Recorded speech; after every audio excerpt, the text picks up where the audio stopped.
За өнөөдөр та бүхэнд юу орох вэ гэхээр листийн талаар орноо. Тэгээ лист одоо яаж хэрхэн гаргах вэ гэд маш олон хүмүүс асуудаг. Тэгээ тийм учраас одоо өнөөдөр лист хэрхэн оруулах талаар одоо бичлэг оруулъя гэж бодлоо. Та хэрэгтэй боловчдод. За лист оруулснаар одоо давуу тал нь юу вэ гэхээр одоо юу яадаг? Одоо жишээлбэл ингээд энэ одоо саруудыг энэ дээр лист болгоод оруулсан байгаа.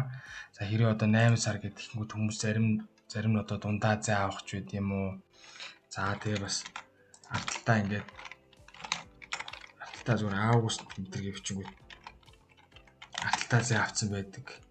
Эсвэл ардталтаа ингээд зай авсан байдаг. За ийм тохиолдолд нөгөө одоо августуудын одоо нийлбэрийг олё ч гэдэг юм тий августын 8 дугаар сарын нийлбэрийг олё энэ гингүүд таньдаггүй юм байдаг.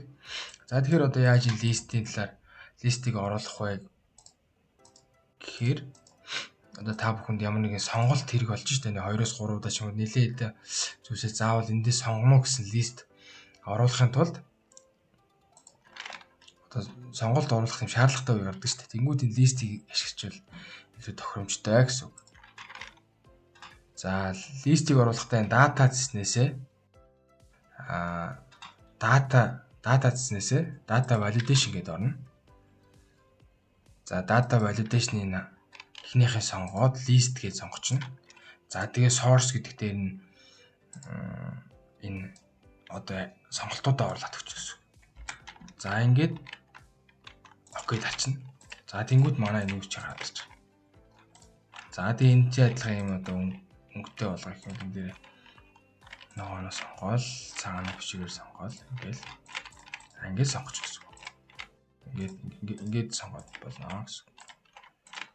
За бас.